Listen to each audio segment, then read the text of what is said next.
اعوذ باللہ من الشیطان الرجیم بسم اللہ الرحمن الرحیم۔ عزیزان من، آج جولائی 1983 کی 10 تاریخ ہے اور درس قرآن کریم کا آغاز سورہ الزخرف سے ہو رہا ہے، 43ویں سورت کی پہلی آیت سے۔ لیکن آغاز درس سے پہلے ایک معذرت اور ایک وضاحت۔ معذرت اس کی کہ معمول کے خلاف آج کے درس میں چند منٹوں کی تاخیر ہو گئی ہے۔ میں نے کہا ہے کہ معمول کے خلاف یہ ایسا بہت کم ہوتا ہے، اور وضاحت یہ یا یوں کہیے کہ اس کی وجہ یہ کہ اس دفعہ احباب نے یہ انتظام کیا ہے کہ اپنے متعلق نہیں کہہ رہا، قرآن کی آواز کے متعلق کہہ رہا ہوں کہ غالب کے الفاظ میں پہلے اگر یہ فردوس گوشت تھی تو اب یہ اسے جنت نگاہ بھی بنا رہے ہیں۔ حقیقت مجردہ کو لباس مجاز میں دیکھنے کی تمنا کچھ انسان کی طبعی سی ہے۔ قرآن کریم بھی اس کی تصدیق کرتا ہے۔ حضرت موسیٰ علیہ السلام کے ساتھ جو سلسلہ وحی کا تھا وہ بڑا منفرد ہے، اور قرآن نے خاص طور پہ انہی کا ذکر کیا ہے، وَكَلَّمَ اللَّهُ مُوسَىٰ تَكْلِيمًا۔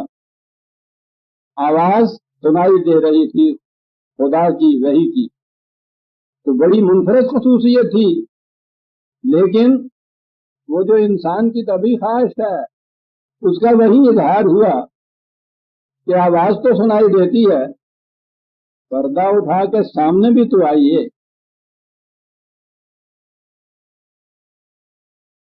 یہ وہ چیز ہے، ہمارے شعراء تو حدیث کو لیتے ہیں، غالب حسین انداز میں یہ باتیں کرتا ہے، تسکین کو ہم نہ روئیں جو ذوق نظر ملے۔ ذوق نظر بھی کہا تھا، وہاں تو نہ ہو گئی تھی دور کی چوٹیوں پہ جم کرانی، لیکن یہاں نظر آتا ہے کہ ذوق نگاہ جب ملی تو وہ جو ہے کہ ہے جستجو کے خوب سے ہے، خوب تر کہاں، اور انگلی پکڑ کے آپ پہنچے تک پہنچ رہے ہیں۔ یہ غالب کہ میں نامراد دل کی تسلی کا کیا کروں، مانا کہ تیرے رخ سے نگہ کامیاب ہے۔ یعنی پہلے یہ کہا تھا کہ کوئی بات نہیں، یہ فردوس گوشت تک کی بات نہیں ہے، کچھ جنت نگاہ بھی ہونا چاہیے، ذوق نظر بھی ہونا چاہیے، اور ذوق نظر کی تسکین ہوئی تو کہا کہ میں نامراد دل کی تسلی کا کیا کروں، مانا کہ تیرے رخ سے نگہ کامیاب ہے۔ تو میں یہ عرض کروں گا کہ احباب نے یہ انتظام تو کر دیا کہ فردوس گوشت بھی بنے، جنت نگاہ بھی بنے، اب رہا دل کی تسکین کا سامان تو وہ آپ کے اپنے بس کا، وہ کوئی دوسرا نہیں کر سکتا، اور اس کی صورت یہی ہے کہ وَلَمَّا يَدْخُلِ الْإِيمَانُ فِي قُلُوبِكُمْ، قرآن کی آواز آپ اپنے دل کی گہرائیوں میں اتار لیں تو پھر تو تسکین کا سامان مل جائے گا۔ اور اگر آپ از خود یہ نہیں کرتے تو یہ تو نبی اکرم صلی اللہ علیہ وسلم سے اللہ تعالیٰ نے خود کہہ دیا کہ تو راستہ دکھا تو سکتا ہے، راستے پہ چلا نہیں سکتا۔ تو لہذا یہاں تک احباب نے انتظام کر دیا ہے کہ فردوس گوشت کے ساتھ جنت نگاہ بھی یہ درس یا قرآن کی آواز بنے، اور اس سے آگے جو ہے وہ آپ نے خود کرنا ہے۔ اور اس کے بعد اب درس شروع ہوتا ہے۔ بسم اللہ الرحمن الرحیم۔ آمین۔ وہی میں اپنے معمول کے مطابق عرض کروں گا کہ مقطعات کے معنی میں یہ ہمیشہ کہا کرتا ہوں کہ یہ خدا کے اسماء الحسنہ کی ایبریویشن کے لیے ایک حرف لے کے عربی زبان کے قاعدے کی روح سے وہاں یہ چیز معمول تھی۔ آمین خدائے حمید و مجید کا ارشاد ہے کہ والکتاب المبین، جو کچھ ہم کہہ رہے ہیں اس کے اوپر خود یہ کتاب مبین کا ہے۔ یہ واؤ کے معنی قسم کے نہیں ہوتے جس سے ہم کہتے ہیں، بلکہ جو آنے والی یہ حقیقتیں ہیں ان پر یہ کتاب مبین، قرآن کریم کتابی نہیں الکتاب ہے، ٹھیک ہو، یہ ڈیفینیٹ ہو جاتی ہے، پھر یہ معرفہ ہو جاتی ہے، عام کتابوں سے یہ پھر کتاب منفرد ہو جاتی ہے، اور پھر اس کی خصوصیت ساتھ ہی یہ بتا دی گئی کہ مبین ہے۔ وہ تو مثال سورج کی روشنی کی میں دیا کرتا ہوں کہ وہ خود روشن ہے،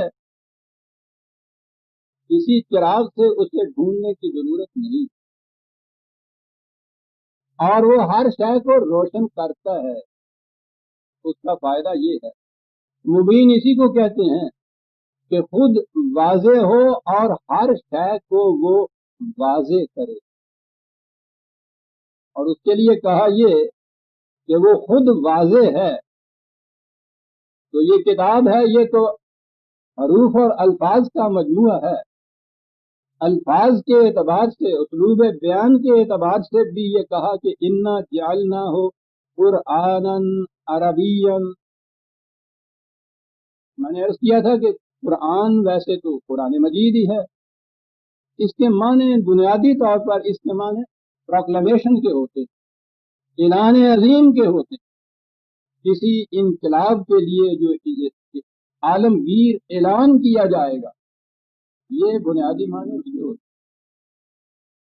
قرآن ہے یہ عربین، دونوں معنی اس میں آتے ہیں، عربی زبان کا، اور خود لفظ عربی کے معنی بھی واضح ہو، غیر مبہم ہو۔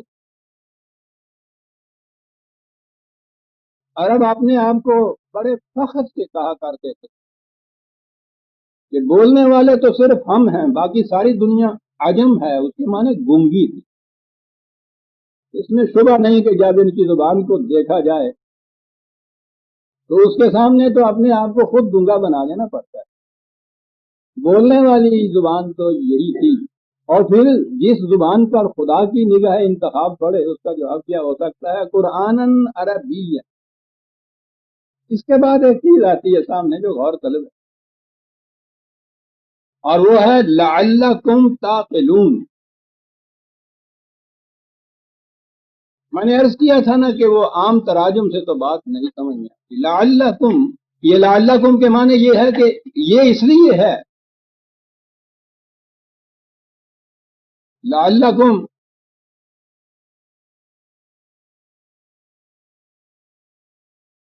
عام ترجمے میں بات یہ ملے گی لعلکم تعقلون، تاکہ تم اسے سمجھ سکو۔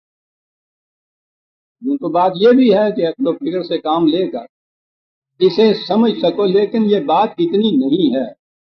یہ تو بڑی ایک عظیم حقیقت قرآن بیان کر دیا۔ کتاب کو مبین کہا، عربین کہا، وہ تو واضح ہے، واضح کرنے والی ہے ہر چیز کو۔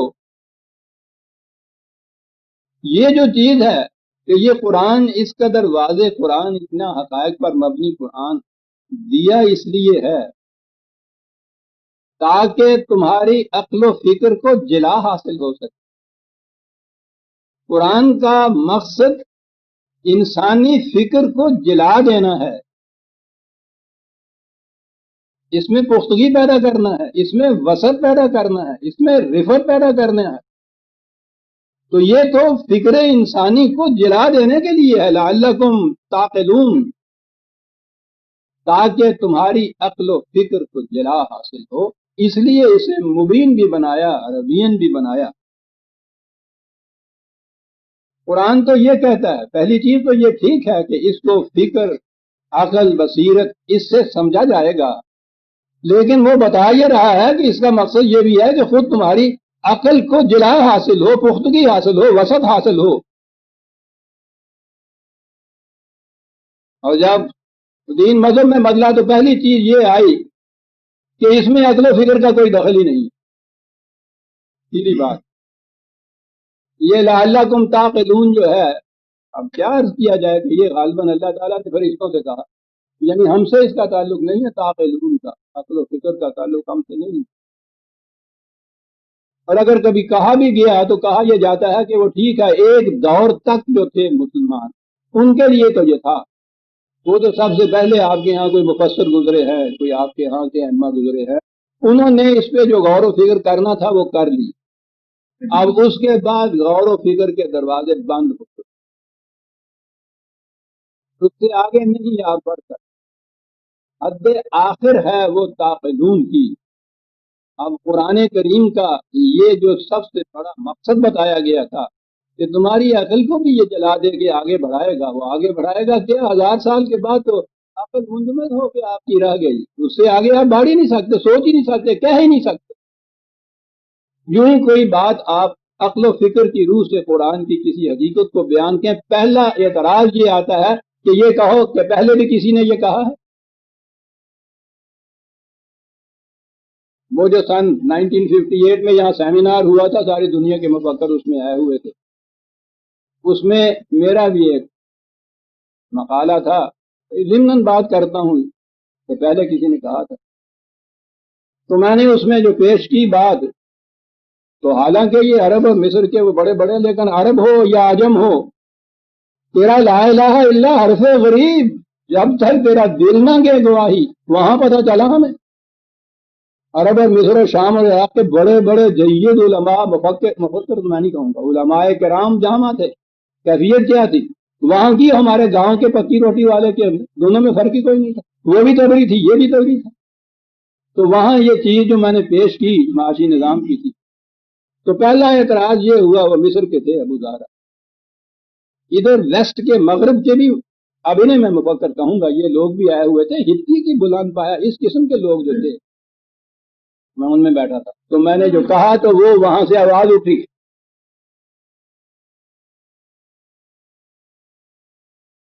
انگریزی میں بات ہو رہی تھی، تو آواز اٹھی کہ کیا کسی نے اس سے پہلے بھی یہ کہا ہے؟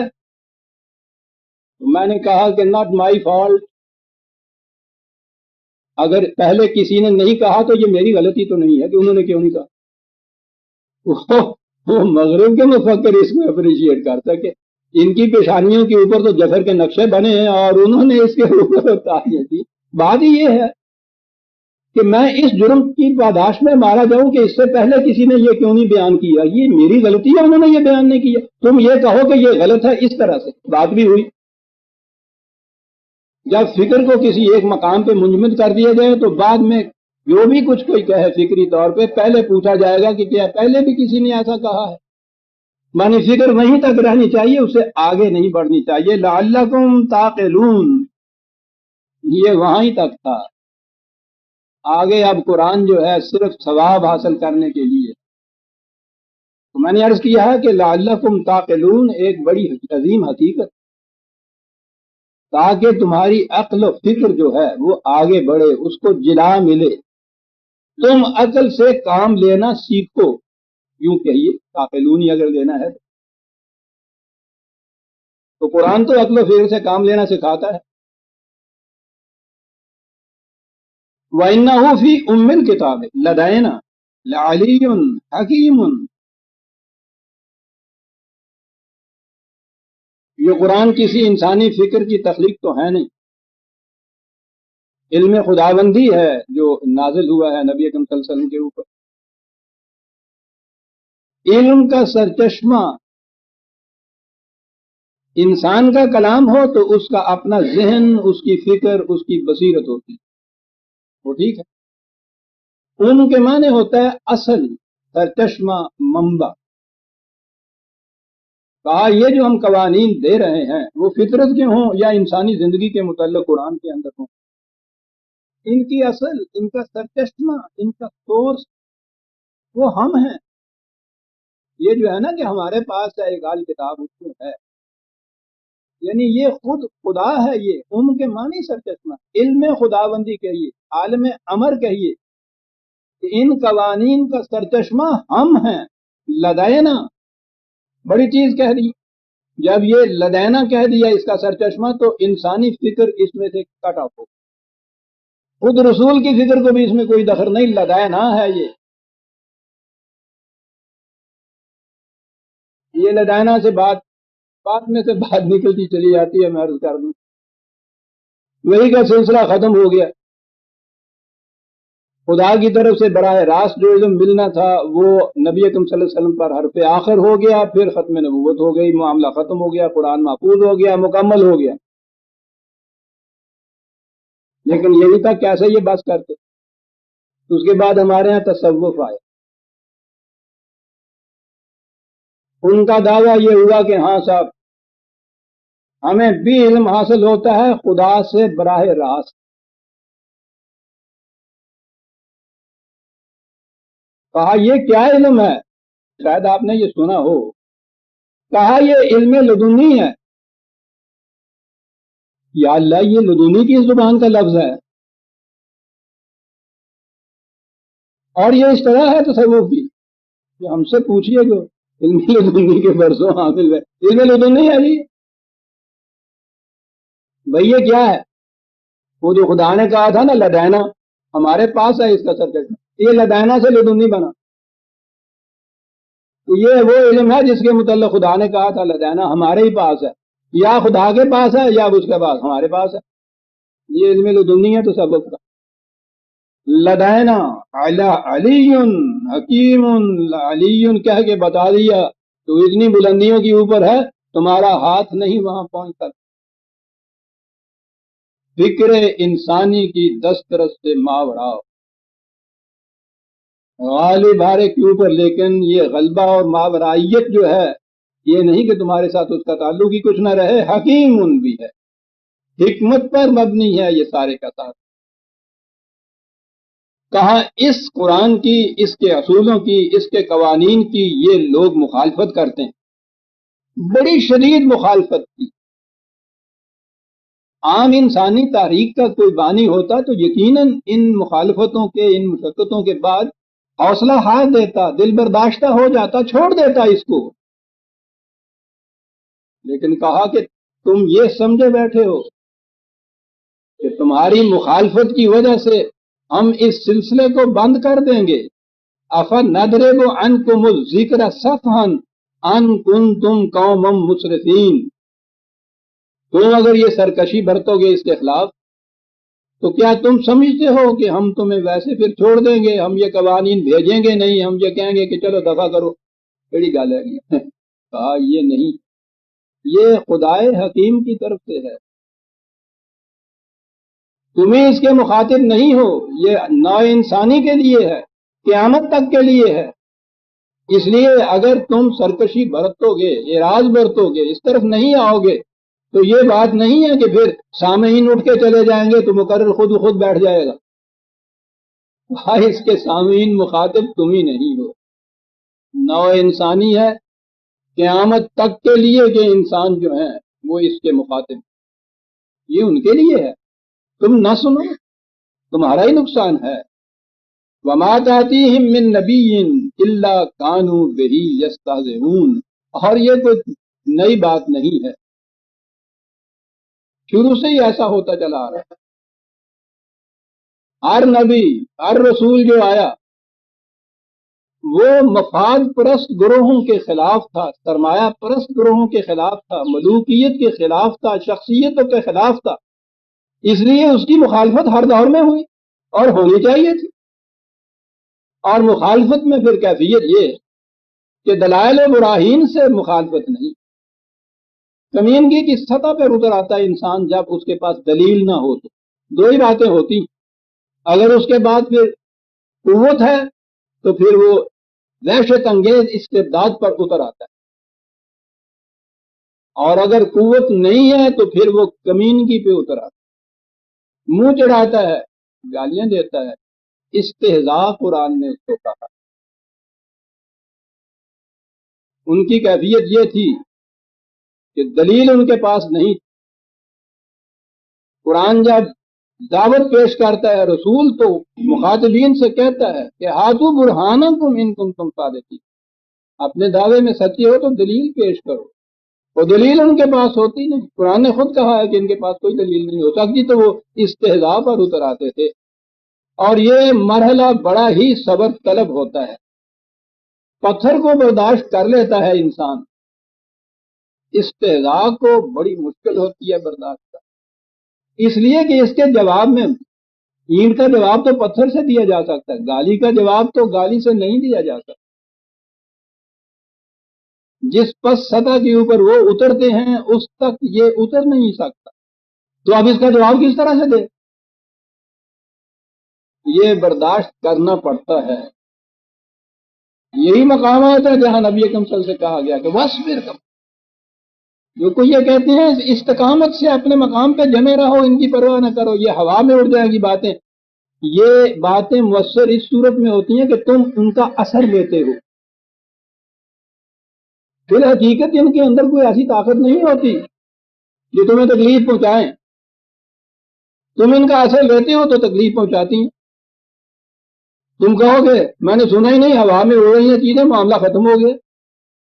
ان سے تنگ پڑنے کی کوئی بات نہیں ہے۔ ٹھیک ہے، ادھر بھی تو دل ہی تو ہے، نہ سنگ و خشت، پتھر نہیں ہوتا، اور خدا تو بہرحال ان چیزوں سے ماورا ہے۔ آپ رکھیے، اگر میں کہوں کہ اسے کیا خبر کہ ایک انسان کے دل پہ اس سے کیا گزرتی ہے، لیکن اسے سب پتہ۔ فَأَهْلَكْنَا أَشَدَّ مِنْهُمْ بَطْشًا وَمَضَىٰ مَثَلُ الْأَوَّلِينَ۔ تمہیں کچھ کرنے کی ضرورت نہیں۔ غلط روش کا انجام تو خود تباہی ہوتا ہے، تباہی تمہارے ہاتھوں کی لائی ہوئی نہیں ہوتی۔ تمہیں ان کی گالیوں پر پتھروں کا جواب دینے کی ضرورت نہیں ہے، تم تو انہیں اس تباہی سے بچانے کی فکر کر رہے ہو۔ اگر یہ نہیں بچنا چاہتے تو تباہ ہو جائیں گے، بات ختم ہوئی۔ ان سے بھی زیادہ قوت والی وہ قومیں، بچن بلکہ قوت ہی نہیں، گرفت اس کے معنی ہے، انگل اس کے معنی۔ یہ تو ٹھیک ہے، استبداد کی کیفیت یہی ہوتی ہے، جو اس کی گرفت میں آتا ہے ہڈیاں توڑ دیتا ہے استبداد۔ کہا ان سے بھی زیادہ بطش میں زیادہ شدید تھے وہ۔ کہا یہ لوگ بھی چاہتے یہ ہیں کہ جو ان پہ گزری تھی وہی ان پہ گزرے، اس لیے انہیں صرف سمجھاتے چلے جاؤ، دل برداشتہ نہ ہو۔ اب یہ چیز ان میں سے وہ لوگ تھے خدا کو مانتے تھے، یہ اہم بات ہے، کئی مقامات پر اس سے پہلے بھی آ چکی۔ میں نے کہا تھا کہ کبھی سوچو کسی وقت کہ خدا کو مانتا ہوں میں، اس کے معنی کیا ہیں؟ یعنی کیا تم کرتے ہو؟ خدا کو مانتا ہوں جی میں، پہلے نہیں سوچا تو میں ایک منٹ کے لیے خاموش ہو جاؤں اور سوچ لیجیے کہ کیا مطلب ہے اس کا، میں خدا کو مانتا ہوں، یعنی یہی کہتا ہوں نا کہ خدا ہے۔ کیا فرق پڑا اس سے؟ آپ نے کہا خدا ہے، دوسرا کہتا نہیں ہے، اور پھر صرف اتنا ہی نہیں کہ خدا ہے، ان کے ہاں بھی وہ بھی خدا کو مانتے تھے۔ ان کے ہاں تو یہ عبداللہ نام ہوتے تھے ان کے ہاں، یعنی یہی دلیل کا کام نہیں ہے، حضور کے والد ماجد کا خود نام عبداللہ تھا، ان کے نام تھے، اللہ کو مانتے تھے، یہ ان کی زبان کا لفظ ہے۔ آج بھی یورپ کے بڑے بڑے سائنسدان خدا کو مانتے ہیں، مانتے۔ قرآن کہتا ہے تمہیں بتائیں کہ یہ کیا مانتے ہیں۔ وَلَئِن سَأَلْتَهُم مَّنْ خَلَقَ السَّمَاوَاتِ وَالْأَرْضَ لَيَقُولُنَّ خَلَقَهُنَّ الْعَزِيزُ الْعَلِيمُ۔ ان سے بھی اگر تم پوچھو کہ یہ زمین و آسمان کس نے پیدا کی ہے، بارش کون برساتا ہے، کس کے قوانین ہیں، تو یہ یورپ کے ایتھیسٹ دہریے جسے ہم آپ کہتے ہیں، وہ بھی یہ جواب دیں گے، نام خواہ نہ ہی لیں خدا کا، لیکن یہ کہیں گے ضرور کہ یہ انسانوں کی پیدا کردہ نہیں ہے، انسانوں سے ماورا کوئی قوت ہے جس کی تخلیق۔ اور پھر اکثریت تو وہ ہے ان کی کہ جو مانتے ہیں کہ یہ خدا کی پیدا کردہ ہے۔ آج بھی یورپ کے ہاں کے یہ بڑے بڑے سائنٹسٹ اور مفکر جو ہیں وہ خدا کو مانتے ہیں، لیکن کس خدا کو مانتے ہیں؟ زمین و آسمان کے پیدا کرنے والے خدا اربوں کی طرح۔ الذی جعل لکم الارض مہدا وجعل لکم فیہا سبلا لعلکم تہتدون۔ بات تو یہی ہو رہی تھی کہ یہ اس قسم کے خدا کو مانتے ہیں۔ آگے جا کے ہے اور دوسرے مقامات پہ بھی ہے کہ ان سے کہو کہ پھر یہ خارجی کائنات کے خدا کو تو مانتے ہیں،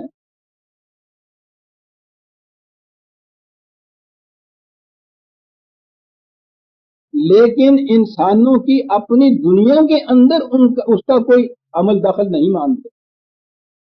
اپنا نظام، اپنی معاشرت، اپنی معیشت وہ سارے اپنے بنائے ہوئے قوانین اور قواعد کے مطابق طے کرتے ہیں، وہاں خدا کو داخل نہیں ہونے دیتے.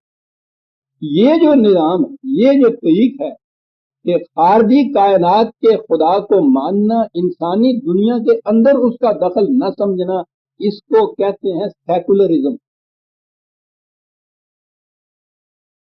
آج یہ چیز جو 1400 سال پیشتر اس زمانے کے عربوں کو مخاطب کر کے کہی گئی تھی، آج تو ساری دنیا کا انداز و اسلوب ہی سیکولرزم ہے.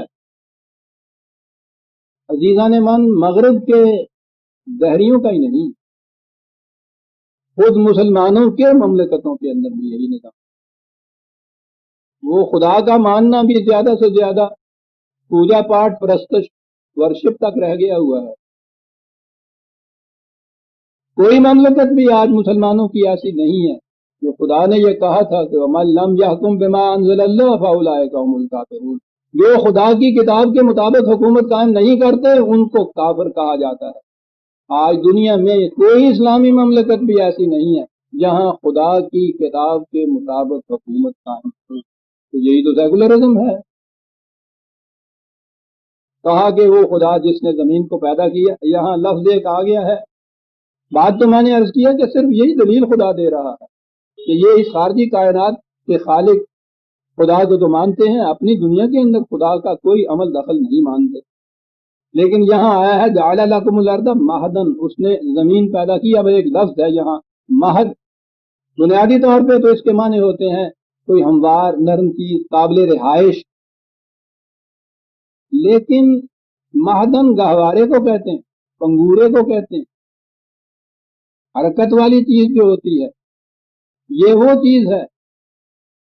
یہاں تو صرف حرکت ہی کی ہے. ایک حوالہ اس کے اندر لے لیجئے جو بڑی اہم چیز ہے. 1400 سال پیشتر عزیزان من، جب زمین کو متحرک بھی نہیں مانا جاتا تھا، گول بھی نہیں مانا جاتا تھا، ساکن چپٹی مانا جاتا تھا، اس زمانے میں 21/10 ہے جی.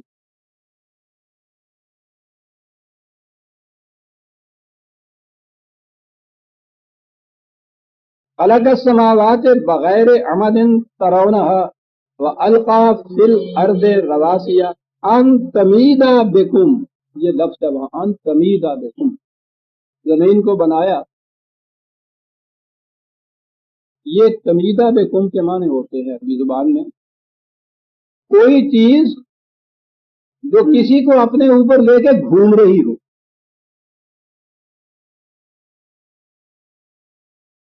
چھٹی صدی عیسوی کے اندر عزیزان من سارے دنیا میں بلند ترین جو جغرافیہ دان اور علم الافلاک والے تھے، یہ بطلیموسی نظام تھا اس زمانے کے اندر. آج یہ سب کچھ اس سے پیشتر پوری دنیا زمین کو ساکن مانتی تھی. سورج اس کے کہتے تھے گر چکر لگاتا ہے.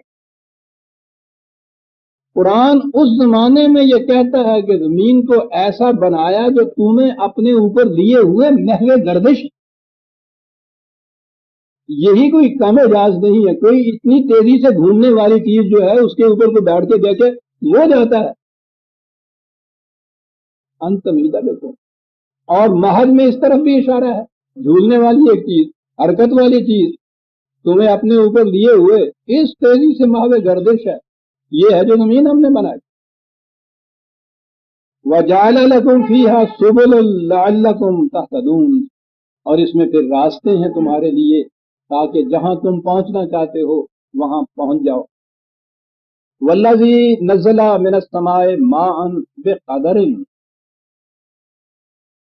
اس نے بادلوں سے بارش برساتا ہے وہ، اور بقدر عجیب چیز، ایک پیمانے کے مطابق برساتا ہے. دیکھیے یہ قدر کے معنی کیا ہے.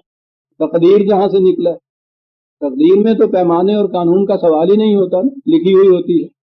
بقدر ایک قانون کے مطابق، ایک پیمانے کے مطابق، اندازے کے مطابق برساتا ہے.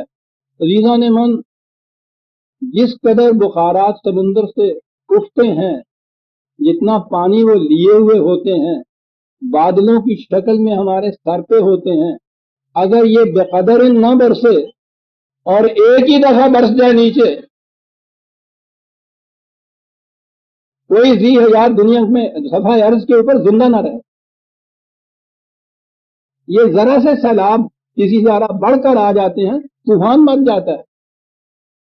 اور وہ طوفان یا تباہی آتی ہے اس لیے کہ ہم انتظام میں کمی اور کوتاہی کرتے ہیں.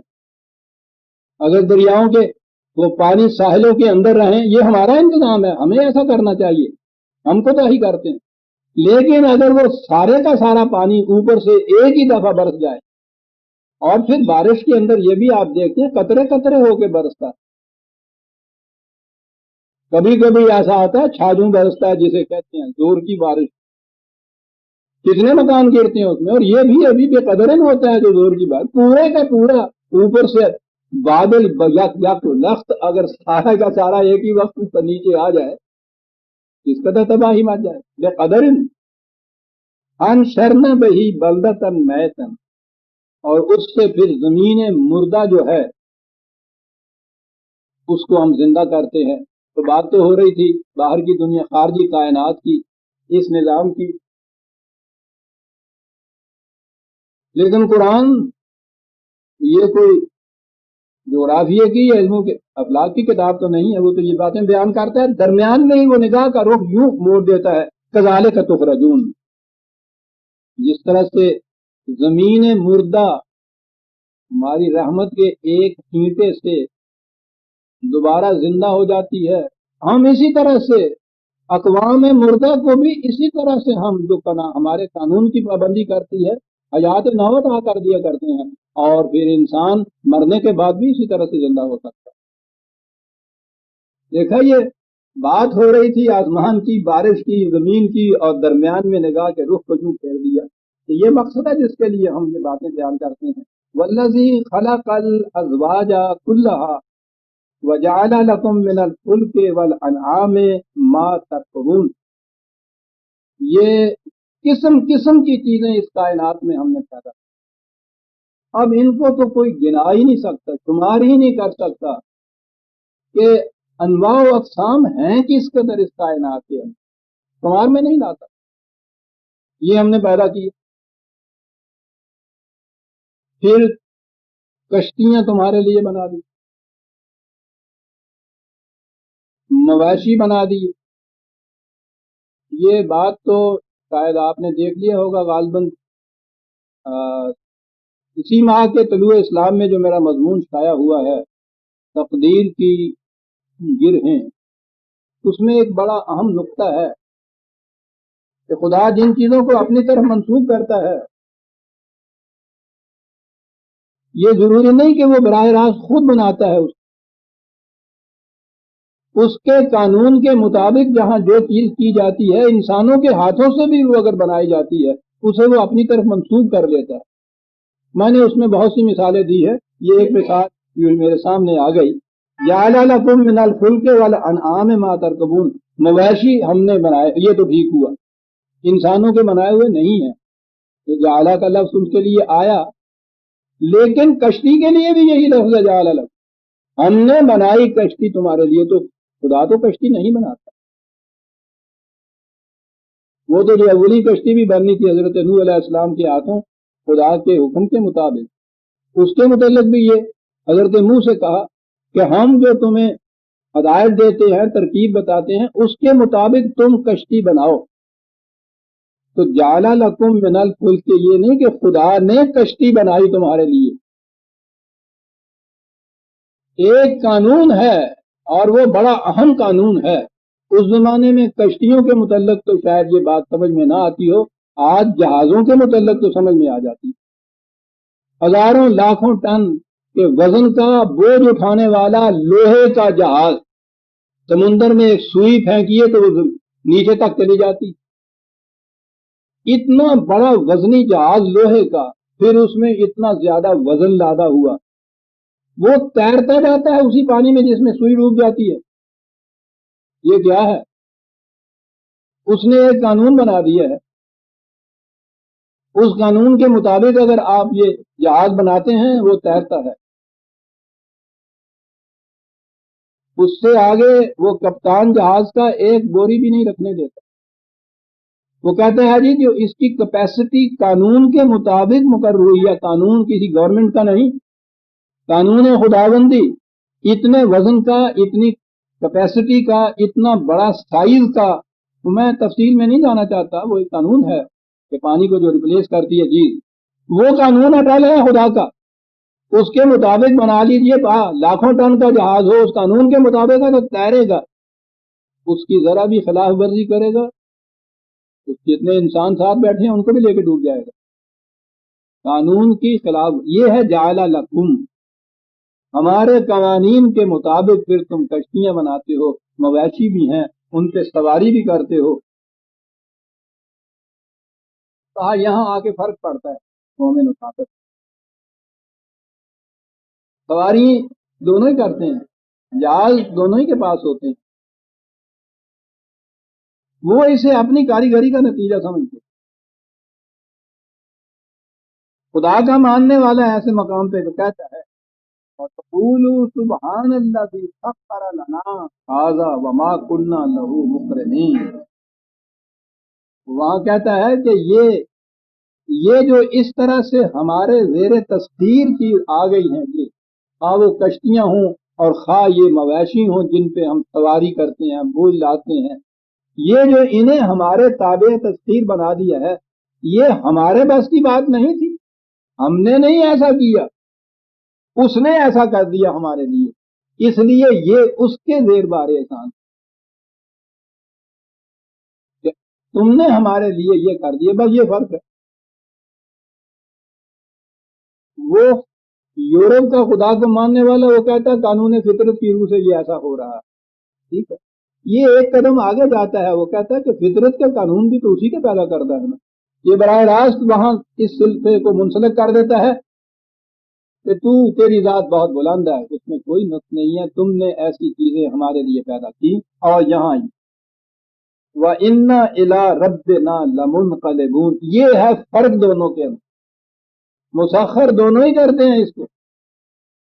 وہ یہ سب کچھ کرنے کے بعد یہ اپنی سائنس کی، اپنے کاریگروں کی، اپنی فیکٹری کی، اس کی کارکردگی بتاتا ہے اور وہاں تک رہتا ہے. یہ مرد مومن جو ہے وہ کہتا ہے منقلب، یہ خدا کی طرف لوٹتا ہے. اتنے حسین الفاظ، وہ ان کاریگروں تک پہنچ کے ختم ہو جاتے ہیں. یہ وہاں تک پہنچنے کے بعد پھر یہ خدا کی طرف لوٹ. بس یہ فرق ہے. کائناتی خدا جو ہے اس کو مان لینا کچھ فرق نہیں پڑتا. اصل چیز یہاں آتی ہے کہ تم اپنے معاملات کے تصفیے کے لیے اس کے قوانین کی طرف لوٹتے ہو یا نہیں. یہ ہے خدا کا ماننا عزیزان من. اور ماننے کا تو لفظی کچھ معنی نہیں دیتا، یہ الفاظ ہی بدل دینے چاہیے ہم. خدا کی محکومیت اختیار کرنا یہ کہیے،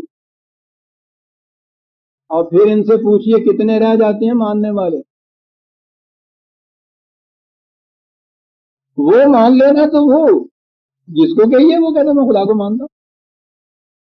فرق کیا پڑتا ہے؟ کہیے کہ یہ کہیے صاحب کہ میں صرف اس کی معصومیت اختیار کرتا ہوں. کسی انسان کو میں اس کا حق نہیں دیتا کہ کسی انسان پر اپنا حکم چلائے. یہ خدا کا ماننا جسے آپ کہتے ہیں. جب میں نے کہا ہے نا الفاظ کمال ہو جاتے ہیں، اپنے معنی کھو دیتے ہیں، یہ ماننے والی بات جو ہے یہ غلط. یہ کہیے کہ میں اس کے سوا کسی کو بھی صاحب اقتدار نہیں تسلیم کرتا. ماننا بھی نہیں تسلیم منقلبون. کہا یہ جو خدا کے ماننے والوں کی آؤ تمہیں کچھ مثالیں بتا لیجیے. ہم کہتے تھے کہ شاید ہم بے حجاب ہو رہے ہیں، انہیں ہمیں بھی پردے میں کر دیا.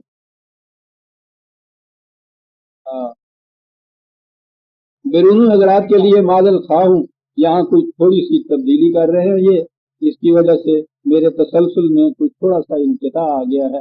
کیا کیا جائے، مجبوریاں بھی غیر کی ہیں اختیار میں. ہم تو بے دست و پا بیٹھے ہیں یہاں. کوئی دائیں سے یورش کرتا ہے، کوئی بائیں سے یورش کرتا ہے، کرتے چلے جائیے ساتھ، دکھائیں گے تماشا دی اگر فرصت زمانے میں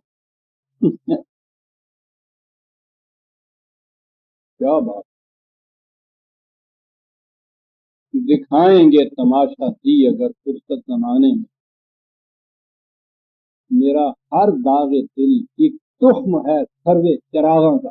اب سروے چراغاں آج نہیں سمجھ میں بات آتا، تو زمانے میں بنایا کرتے تھے ایک پودا سا سرو جیسا، اس کے اندر پہلے تو موم بتیاں لگایا کرتے تھے، پھر بلب بھی لگایا کرتے تھے.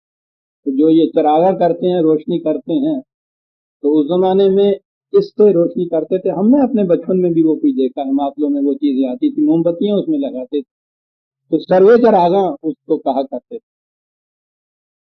میرا ہر داغ دل ایک تخم ہے سروے چراغاں کا، دکھاؤں گا تماشا دی اگر فرصت زمانے میں. کیا بات تھی ان لوگوں کی. چلوں جی میں آگے، لو جی پھر میں آ گیا پردے سے باہر. کہا آپ آؤ تمہیں بتائیں یہ خدا کو ماننے والوں کے قصے. خارجی کائنات سے آگے چلیے، خدا کو براہ راست ماننے والے وجعلوا له من عباده جزءا. لو خدا کو ماننے والے اس کے بندوں کو خدا کا جز مانتے ہیں. یہ عجیب لفظ ہے، یہ جز اس کا. ایک تو ہے نا کہ اس کا شریک ٹھہراتے ہیں، ایک وہ خدا، اس کے مقابلے میں کوئی ایک دوسرا انسان یا کوئی بت یا ان کے یہاں کے بڑے بڑے رہنما، وہ تو الگ ایک ہوا نا، وہ تو شرک ہو گیا. یہ جزن جو ہے، کیا بات ہے، اے پارٹ آف گاڈ، اس کا ایک جز، پارٹ بھی وہ بات نہیں ہوتی، جز اس کا یہ مانتے ہیں. یہ ہمارے جسم کے اجزاء ہیں، یہ قلب ہے، یہ جگر ہے، یہ پھیپھڑے ہیں، یہ سانس ہے، یہ خون ہے. ان اجزاء کے مرکب ہونے سے ایک پیکر بنتا ہے، اجزاء ان کو کہتے ہیں. خدا کے جز مانتے ہیں. تو پہلی چیز تو یہ عیسائیت آ گئی. خدا بعد حضرت مسیح علیہ السلام بیٹا، تو بیٹا تو جز ہوتا ہے باپ کا. دیکھیے کتنی گہرائی میں بات گئی ہے. باپ کے جسم کا ایک تا نطفے کی شکل کے اندر آتا ہے، اور وہی رحم مادر میں پرورش پا کے بیٹا بنتا ہے، وہ باپ کا جز ہوتا ہے. تو عیسائیت کے اندر جو باپ بیٹا اور روح القدس انہوں نے ٹرینٹی یا تثلیث مانی، مسیح خدا کا بیٹا تو جز. یہ کیفیت. اور ہم سے مراد ہے ہم مسلمان، ماشاء اللہ الحمدللہ، یہ کہہ کے کہ صاحب یہ تثلیث ہے عیسائیوں کی، اور خوش ہو جاتے ہیں کہ صاحب ہم تو توحید پرست ہیں نا، ہم تو یہ نہیں مانتے. انہوں نے تو صرف ایک بیٹا بنایا تھا خدا کا، انہوں نے ایک بیٹا بنایا تھا. ہم نے کیا کیا؟ جس سے پوچھے وہ کہتے ہیں کہ نہیں صاحب ہم تو کسی کو بھی خدا کا بیٹا نہیں مانتے. آپ کو پتا ہے کیا مانتے ہیں؟ تصوف میں بنیادی عقیدہ یہ ہے کہ روح انسانی جو ہے یہ خدا کے روح کے جزو یا اجزاء ہیں. اصل روح جو ہے، ذات جو ہے، وہ اس کو ذات بھی کہتے ہیں، روح بھی کہتے ہیں. وہ ذات خدا بندی ہے. اس ذات کا ایک ایک ذرہ، ایک ایک پتہ نہیں کتنا وہ ہے جو انسانوں کے اندر ہے. یعنی وہ اتنے اتنے اجزاء میں وہ تقسیم ہو گئی ہوئی ہے وہ ذات، پتہ نہیں باقی بھی گزرے ہے کہ نہیں. یعنی اسے کہتے ہیں وحدت وجود. وجود تو اسی ذات کا ہے. یہ جو انسانوں کے اندر، ہمارے اندر یہ جو کچھ دیکھ رہے ہو، یہ اس کے جز ہیں، اس کے حصے ہیں. یہ مستقل بذات ہماری روح، ہماری ذات یہ نہیں ہے، وجود ہی نہیں ہے اس کا. وجود اسی کا ہے. کرنے کا کام یہ ہے اب یہ جو اصل سے اپنے الگ ہوئی ہے، یہ روح جو ہے مادے کی دلدل میں یہاں آ کے پھنس گئی، یعنی اس نے اس کو بھیج دیا، یہ پھنس گئی. اب یہ یہاں تڑپ رہی ہے، بے قرار ہے اپنے اصل کے ساتھ مل جانے کے لیے. انسانی زندگی کا مقصود و منتہا یہ ہے کہ وہ مادے کی علائشوں سے دور ہوتا چلا جائے، تاکہ اس کیچڑ میں سے یہ ذات جو ہے انسان کی حصہ جز خدا کی ذات کا، یہ اس میں سے پاک اور صاف باہر نکلے، اور نکل کے پھر یہ جز اپنے اصل کے ساتھ جا کے مل جائے. یہ مقصود ہے انسانی زندگی کا، ان تمام ریاضتوں کا، مشقتوں کا جو تصوف میں کی جاتی. منتہا یہ ہے کہ جز خدا کا خدا کے اصل میں جا کے پھر سے مل جائے. آپ کو معلوم ہے کہ یہ ان کے ہاں اور آپ کو دوسری جگہ بھی موت کو وصال کہتے ہیں. حضرت صاحب کا وصال ہو گیا، اور آگے چلیے تو واصل بالحق کو سب لکھتے ہیں. یہ وصال اور واصل کے معنی کیا ہے؟ مل جانا کسی کے ساتھ،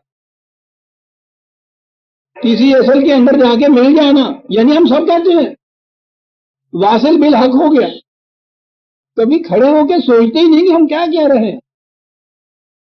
خدا سے یہ الگ ہوا ہوا تھا، اس کی ذات واصل بالحق ہو گئی، اس کے ساتھ جا کے مل گئی.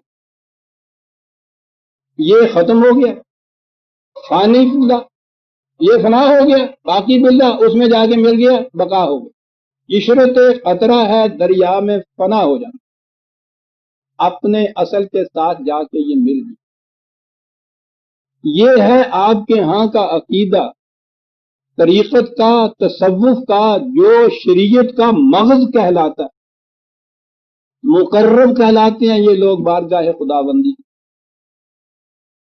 یہی اصل دین بتائی جاتی ہے. آپ سوچیے عزیزان من، وَجَعَلُوا لَهُ مِنْ عِبَادِهِ جُزْءًا، جو قرآن نے کہا تھا، میں نے کہا ہے کہ وہ تو ایک بیٹے کو صرف یہ کہتے، لیکن یہاں تو آپ دیکھیے گا کہ ہر ذات، ہر روح، ہر انسان جو ہے اس کے اندر خدا کی ذات کے اجزاء موجود ہیں. یہ کہتے کتنے جز ہیں یہ، اور پھر وہ جز ایسے ہیں کہ جو جہاں اپنی اصل کے ساتھ پیوست ہونے کے لیے تڑپ رہے ہیں، بے قرار ہیں. بشنو از نئے کیوں حقائق می کند، از جدائی ہے شکایت می کند. مولانا روم کی مصنوعی کا پہلا شعر یہ ہے. سنو بانسری کیا کہتی ہے، جنگل سے نیستم اسے کہتے ہیں نا. یہ نئے کے معنی بانسری ہوتی ہے. وہ میرا خیال ہے کہ یہ کچھ اس قسم کے کانے ہوتے تھے، اب بھی یہ جو بنسریاں بنتی ہیں اس قسم کے وہ ہوتی ہیں لکڑیاں. نیستہ سے یہ جدا ہوئی شاخ یہاں بانسری بنی. وہ آگے چلیے اس کی 5-7 اس کے اندر پھر وہ چھید ہوتے ہیں، یہ ناک اور منہ اور یہ سارا کچھ. بانس یہ بنسری وہاں سے کٹ کے الگ ہوئی ہے. کہا اس کے اندر سے جو تمہیں فغاں کی آواز سنائی دیتی ہے، یہ فریاد کر رہی ہے کہ میں اپنی اصل سے جدا ہو گئی ہوں. ہجر کی گھڑیاں تاک. یہ ہے وہ چیز جو آپ کے ہاں کا تصوف. یہ ہجر ان کے ہاں کہلاتا ہے، وہ وصال کہلاتا ہے. آرے جن میں سے ہاں کہتا ہے کہ کس قیامت سے شب ہجر میری گزری ہے. کس قیامت سے شب ہجر میری گزری ہے، کہیں میری شب ہجری کی سحر ہو تو کہوں. تو اس کی سحر جو ہوتی ہے وہ واصل بالحق سے جا کے ہوتی ہے، خدا میں جا کے مل جاتی ہیں سب. اور وہ میلاد سے پہلے وصال کو تو آپ کو پتا ہے نا کیا معنی ہوتا. خدا کے ساتھ اس کے اندر جذب ہو جانا، اصل کے مل جانے سے پہلے جو ان کے ہاں مختلف مدارج آتے ہیں، اس میں وصال کی صورت یہ ہوتی ہے جیسے وہ وصل کی رات ہوتی ہے. اس کے لیے ان کے ہاں یہ پتا ہے، یہ جو عرس ہوتا ہے یہ ہوتا کیا؟ یہ آپ کے ہاں جو انویٹیشن کارڈ شادیوں کے آتے ہیں وہاں عروسی لکھا ہوا ہوتا ہے. وہاں تو آپ اس کے معنی شادی کرتے ہیں، یہ نہیں سمجھتے کہ یہ عرس کیا چیز ہے. یہ شادی تو ہے. عیسائی تصوف کے اندر اسپاؤسز آف گاڈ جو ہے یہ ہے نا ان کا تصور خدا کی دلہن ہے. یہ جو ننس ہیں جو شادیاں نہیں کرتی ہیں اس دنیا میں یعنی انسانوں کے ساتھ، ان میں سے یا تو وہ مسیح کی اسپاؤسز ہوتی ہیں یا خدا کی ہوتی ہیں دلہنیں، یا مسیح کے ساتھ شادی ہوتی ہے یا خدا کے ساتھ ہوتی ہے. آپ کے ہاں کے جتنے یہ حضرات مقربین اولیاء کرام دفن ہوئے ہوئے ہوتے ہیں جن کے عرس، ان کی شادیاں ہوئی ہوئی ہوتی ہیں خدا کے ساتھ، اس لیے عرس کہلاتا ہے. یہ ہے وصال. اور یہ ابھی وصال کامل نہیں ہوتا کہ اس میں پھر بھی ابھی اپنا وجود باقی رہتا ہے. وہ اصل یہ ہے عشرت قطرہ ہے دریا میں فنا ہو جا. ایک چیز جزن سے عیسائیت پہ تو ہم اعتراض کرتے چلے ہیں، اپنے ہاں کبھی نہیں دیکھتے کہ ہم کس طرح کا جزن مانتے ہیں. اور یہ دین کا مغز کہا جاتا ہے مقربین بارگاہ الہی. ان الانسان لکفور مبین. کیا بات کہی، سب کچھ کہہ کے دو لفظوں میں بات واضح کر دی. کفر کے معنی انکار کرنا ہی نہیں ہوتا، کسی چیز پر پردہ ڈالنا بھی ہوتا ہے.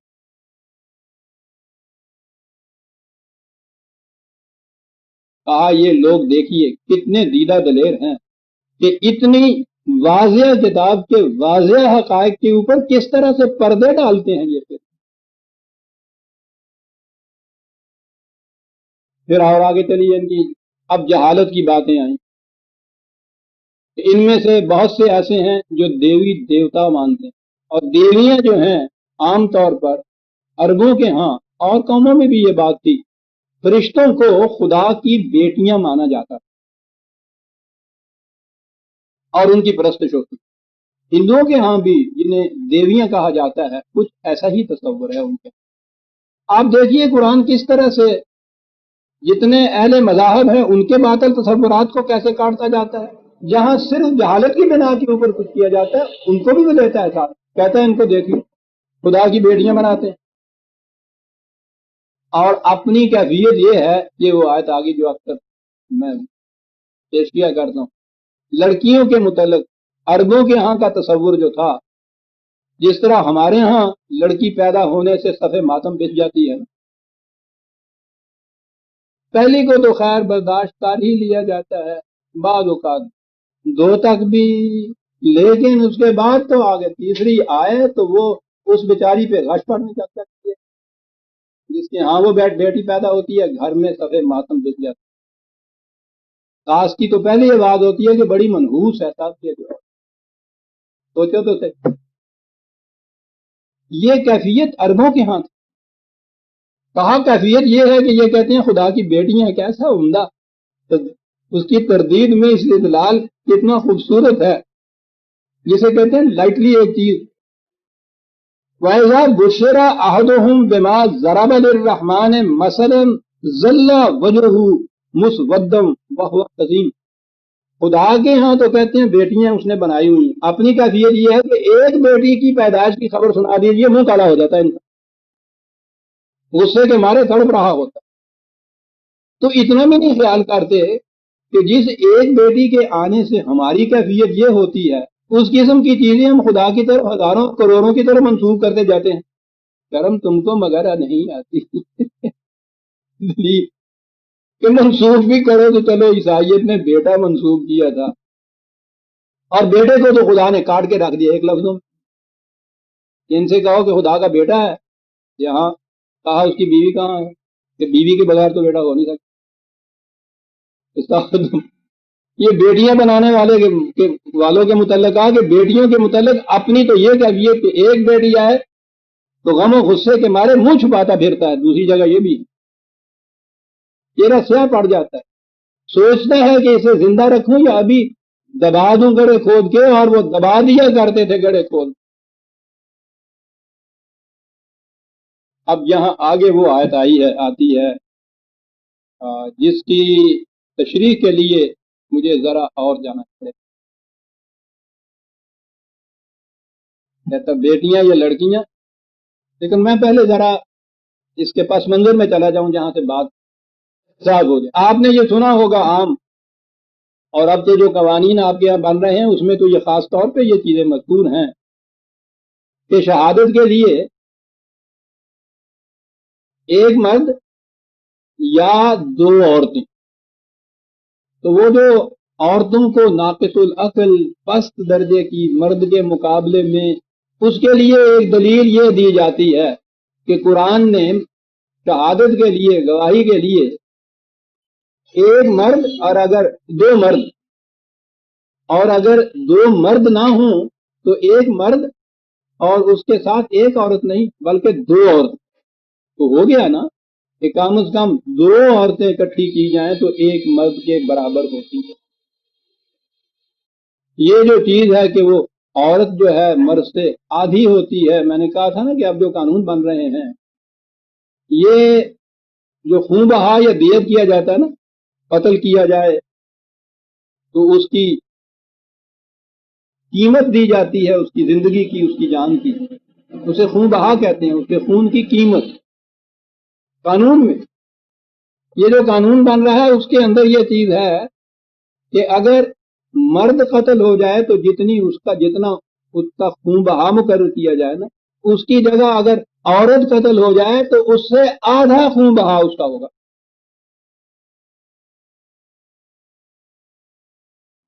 جی تو یہ دلیل دی جاتی ہے.